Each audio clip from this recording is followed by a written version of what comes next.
Olá, eu resolvi fazer esse videozinho hoje para a gente fazer uma pequena revisão sobre essa questão de sólidos geométricos.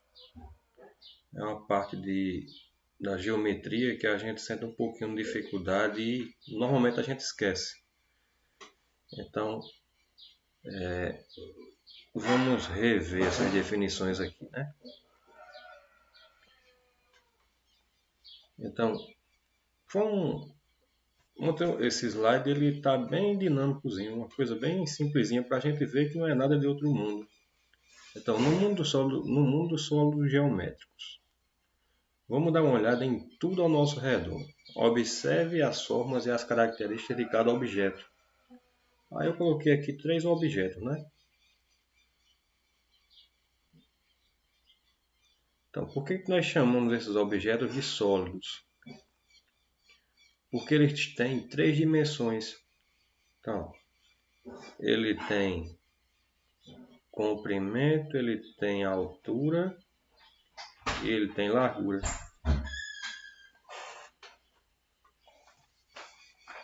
Um exemplo, os sólidos são presentes em vários contextos do dia a dia, nos objetos, nas construções, na natureza, entre outras coisas.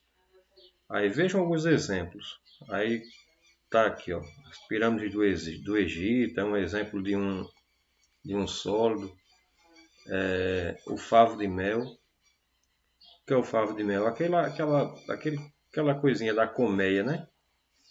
Quem já viu que se alguém tirou mel de uma abelha, consegue visualizar que tem esse desenhozinho aqui.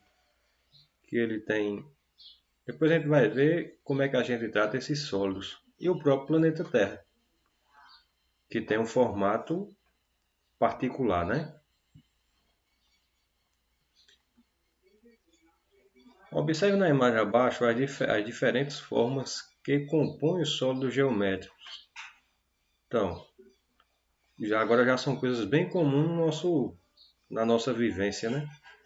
O cubo mágico, o cone e uma garrafa de Coca-Cola.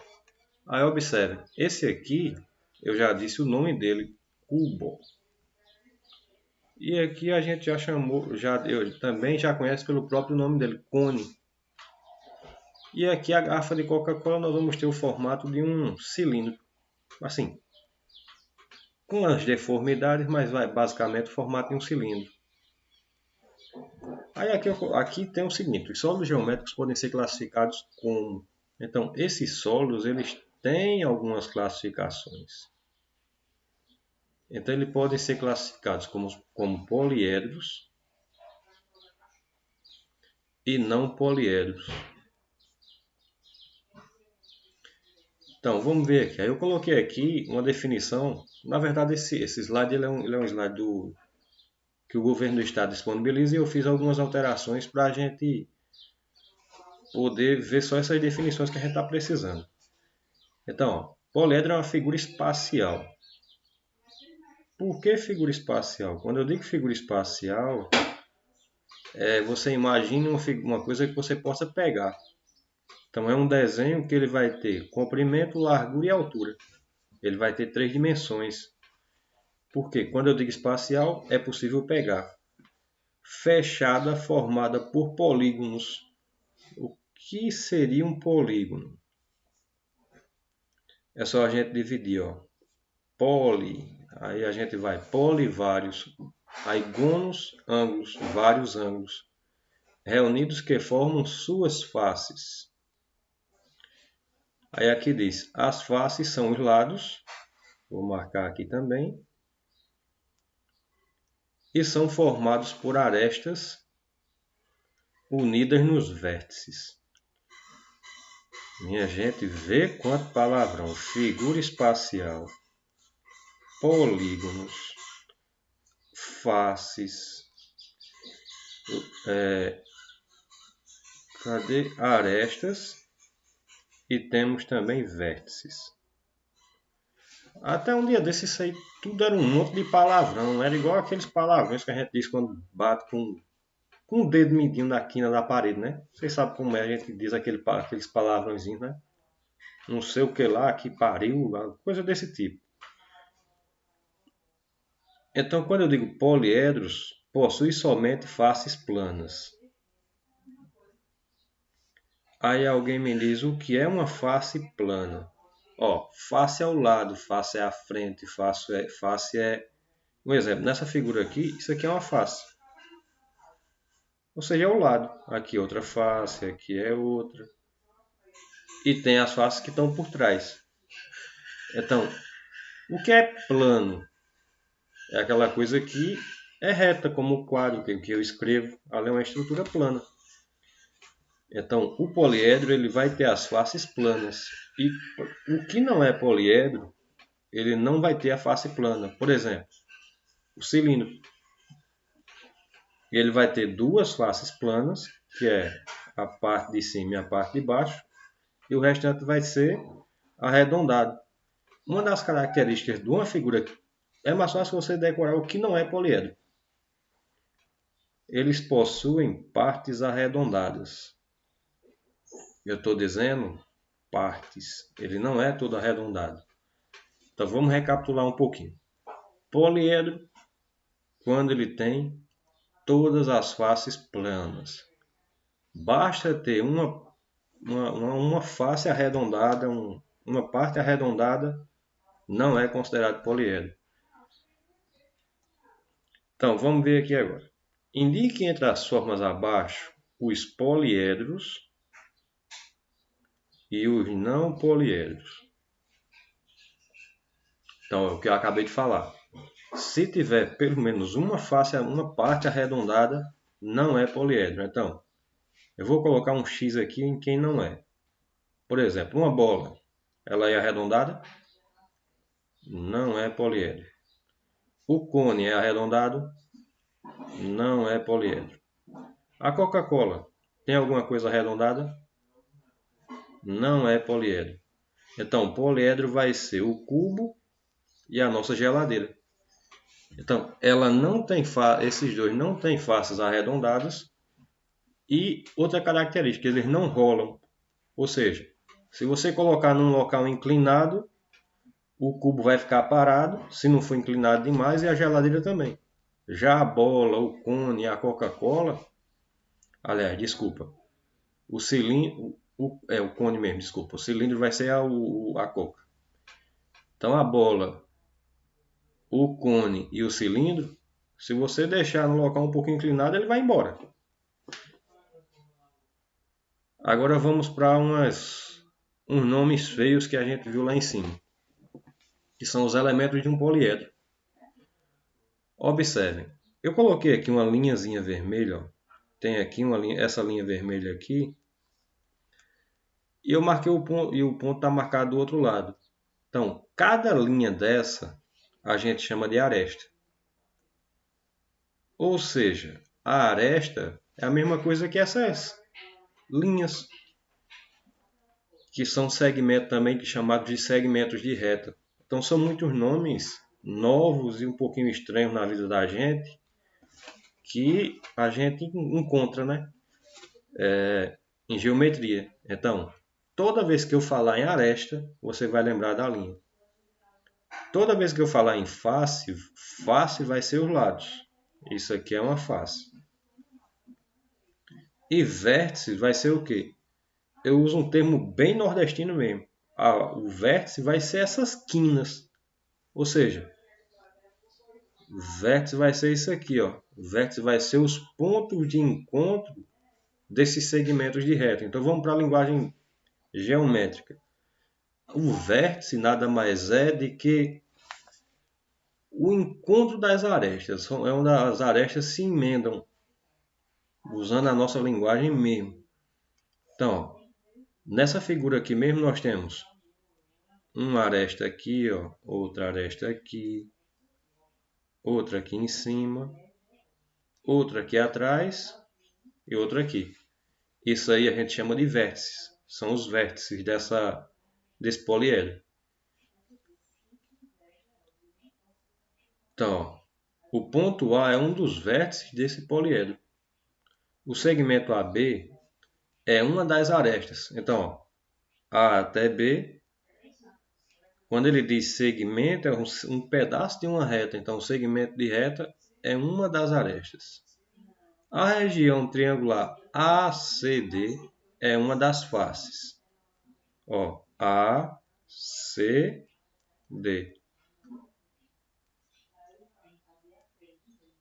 Desculpa, ACD. Vai ser essa aqui, ó. ACD. Então, o ACD vai ser uma das faces, ou seja, é um dos lados.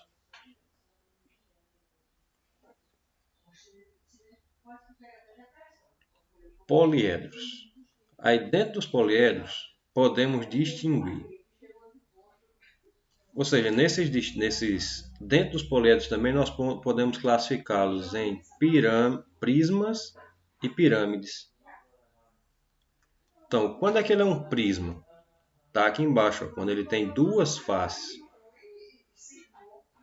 E ele é pirâmide quando ele tem uma base. Ou seja, ele é prisma quando tem duas bases e ele é pirâmide quando ele tem uma base só. O que é uma base? É como se ele só pudesse se apoiar com uma base. No caso da pirâmide, para ele ficar bem apoiado, ele só vai ter uma parte para sustentação. Enquanto que o prisma ele vai ter duas. Ele tanto pode ficar com essa parte aqui para baixo, que vai dar suporte para ele, como a que está apoiada aqui embaixo. Então, prisma tem duas bases para sustentação e a pirâmide só tem um. Então, prisma, duas partes para sustentar. Pirâmides, apenas uma. Outra classificação dos poliedros. Aí aqui tem poliedro regular e sólidos de Platão. Esses sólidos de Platão eu vou deixar para um outro momento. São alguns sólidos que têm umas características particulares. Nós vamos nos deter a esses poliedros regulares aqui. O poliedro regular, então ele agora já disse que é um poliedro, e ele é regular quando todas as suas faces são polígonos regulares. Então ele tem vários ângulos regulares congruentes.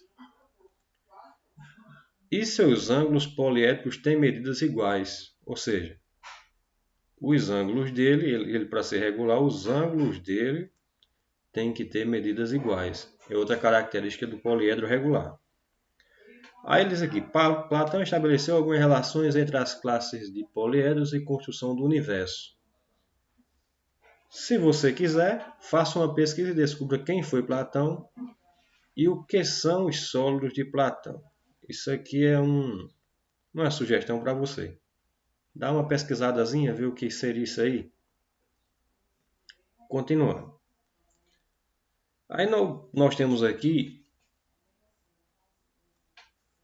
vamos dispensar essa parte do em grupo aqui. Então vamos construir os sólidos a partir das planificações abaixo.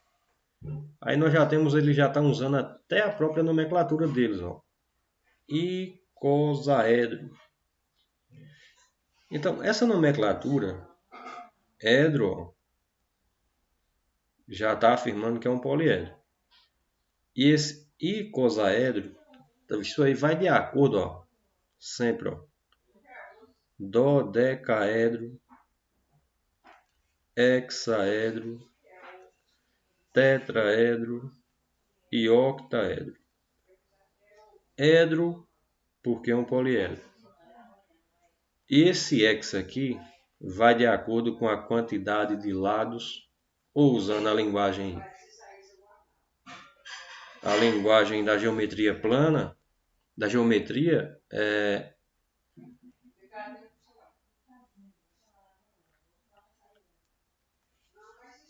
fácil, não é isso? Então, hexaedro. Por que ele é hexaedro? Porque ele vai ter 1, 2, 3, 4, 5, 6. Esse aqui é um hexaedro e o nosso popular cubo. Tetraedro vai ter quantas faces ou quantos lados? 1, 2, 3, 4. Tetra, 4. Octaedro vai ter 1, 2, 3, 4, 5, 6, 7, 8. Octa, 8 lados. Então observe o seguinte, os poliedros eles têm essa nomenclatura e essa nomenclatura está totalmente ligada à quantidade de lados que eles têm. Então, planificado assim, o que é planificado? É desenhado em um papel, ou seja, é uma figura bidimensional. É diferente da pirâmide pronta, por exemplo. Esse tetraedro aqui, isso aqui é uma pirâmide. Vamos para a próxima. Aí aqui, nós vamos ver um pouquinho sobre a relação de Euler. Ele é um matemático que desenvolveu uma relação entre os vértices, as arestas e as faces. E o meu foco principal com essa revisão aqui é a gente relembrar as figuras geométricas e o principal, diferenciar vértice de aresta e de face. Face vai ser o quê? Vai ser o lado. A aresta vai ser as linhas, que a gente chama de segmento de reta. E os vértices vai ser aqueles cantinhos, vai ser aquelas pontas onde essas arestas se encontram. E Euler ele fez a seguinte relação, analisando os poliedros de Platão, ele diz o seguinte, que um tetraedro ele vai ter 6 faces, 6 arestas, 4 vértices e vai ter 4 faces. Por que é tetraedro? Por conta de que ele tem 4 faces. Hexaedro, 6 faces. Octaedro, 8 faces. Dodecaedro, 12 faces. Isocaedro, vai ter 20 faces. E você tendo 2, você consegue calcular o terceiro. Aí, para os sólidos de Platão, vale a relação de Euler. Então, V menos A mais F é igual a 2. Ou seja, vértice menos arestas mais faces é igual a 2. Então, vê só, no tetraedro mesmo, nós temos aqui que ele tem 6 arestas, ele tem 4 vértices e ele vai ter 4 faces. Então, digamos que nós não tenhamos a quantidade de faces. Então, ele vai ter quantos vértices? 4, menos ele tem quantas arestas? 6, mais F igual a 2. Menos 2 mais F igual a 2. Ou seja, F vai ser igual a 2, está aqui negativo, vai para o outro lado positivo. 2 mais 2. Faces vai ser igual a 4. Então, observe, está aqui. Então, na relação de Euler, a gente pode encontrar qualquer um dos valores que a gente queira. E é o que a gente vai trabalhar mais à frente, que a gente vai ver bastante no ensino médio. Pronto, minha gente. Por hoje, por enquanto, é só isso aqui mesmo. Só para a gente voltar a ver o que é aresta, o que é um poliedro, o que é um polígono. Eu acho que como é que é feita a nomenclatura dos poliedros dentro da geometria. Eu acho que eu consegui refrescar um pouquinho a memória de vocês nesse sentido. E o propósito é justamente esse. Espero que tenha ajudado. Tchauzinho e até a próxima. E vamos estudar, né?